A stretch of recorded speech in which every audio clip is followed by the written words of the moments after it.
આજે હું લઈને આવી છું એક બહુ જ સરસ કહાની. છેક સુધી ધ્યાનથી વાંચજો અને સાંભળજો. મિત્રો, વાત છે એક 35 વર્ષની સુધા નામની પરણેલી સ્ત્રીની. સુધા ખૂબ જ રૂપાળી હતી. ગમે તે પુરુષ એના રૂપને મોહી જાય.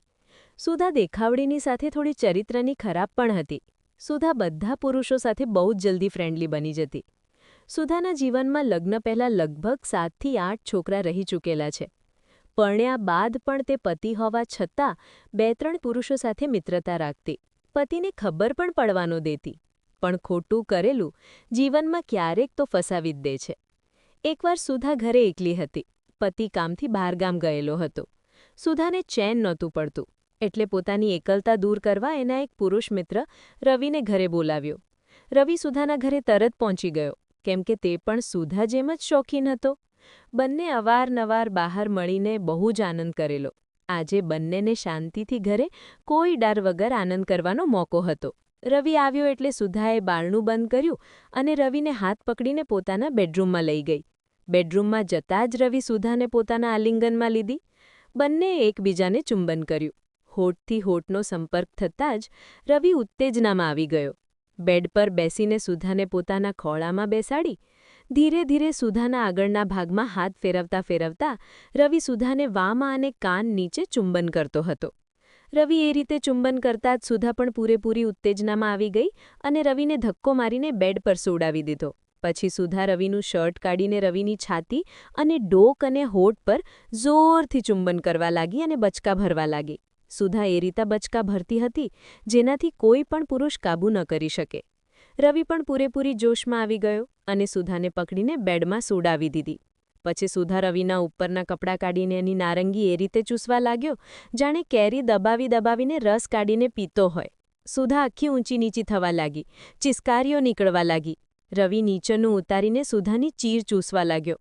સુધા ખૂબ આવેશમાં આવી ગઈ. રવિ હવે રહી શકે એમ નહોતું, એટલે પોતાનું અસ્ત્ર કાઢીને સુધામાં પૂરેપૂરું પરોવીને સુધાને જોરમાં ધક્કા મારવા લાગ્યો. સુધા ખૂબ જ આનંદથી આ પળને માણતી હતી. રવિ પણ પૂરેપૂરા જોશમાં સુધાને હંફાવી દેતો હતો. સુધા એટલી ખોવાઈ ગઈ કે જાણે કોઈ અલગ જ દુનિયામાં જતી રહી હોય. બંને એટલા મગ્ન હતા એકબીજાને આનંદ આપવામાં કે તેમને ભાન ના હતું આજુબાજુ શું છે કોણ છે. ઓચિંતો એક અવાજ આવ્યો, "સુધા?" સુધા હેબતાઈ ગઈ અને જોયું તો તેનો પતિ બારીમાંથી જોતો હતો. સુધા અને રવિ બંને એટલા ડરી ગયા, ગભરાઈ ગયા કે શું કરવું તેમને ભાન ન હતું. ફટાફટ બંને ઊભા થયા અને પોતપોતાના કપડાં જેમ ફાવે તેમ પહેરી લીધા. બારણું ખોલ્યું. રવિ સુધાના પતિને ધક્કો મારીને ભાગી ગયો. સુધા રડવા લાગી, માફી માંગવા લાગી. સુધાના પતિએ સુધાને કંઈ જ કહ્યા વગર ત્યાંથી ચાલ્યો ગયો. સુધાને કંઈ જ સમજાતું નહોતું. શું કરે? બીજા દિવસે રવિ એક વકીલને લઈને ઘરે આવ્યો. છૂટાછેડા કરવાની બધી જ પ્રક્રિયા શરૂ કરી. સુધા ખૂબ રડી કરગરી પણ તેનો પતિ ન માન્યો. અંતે છૂટાછેડા આપીને સુધાને ઘરેથી કાઢી મૂકી. સુધા પોતાના ઘરે પણ જઈ શકે એમ નહોતી.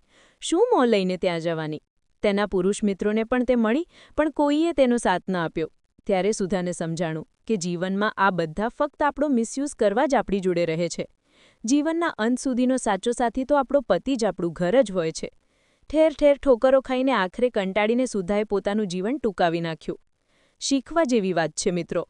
જે અત્યારે આપણે પોતાના વ્યક્તિને દુઃખ આપીને બીજા પાસે સુખ ગોતવા જઈએ છીએ, એ હકીકતમાં આપણે આવનારા સમયનું દુઃખનું કારણ બને છે. જીવનમાં સાચા સાથી આપણા પોતાના વ્યક્તિઓ જ હોય છે, બીજું કોઈ નહીં. મિત્રો, વાત ગમી હોય તો લાઇક કરજો, શેર કરજો અને વધુ આવી વાતો માટે સબસ્ક્રાઇબ જરૂર કરજો. આભાર.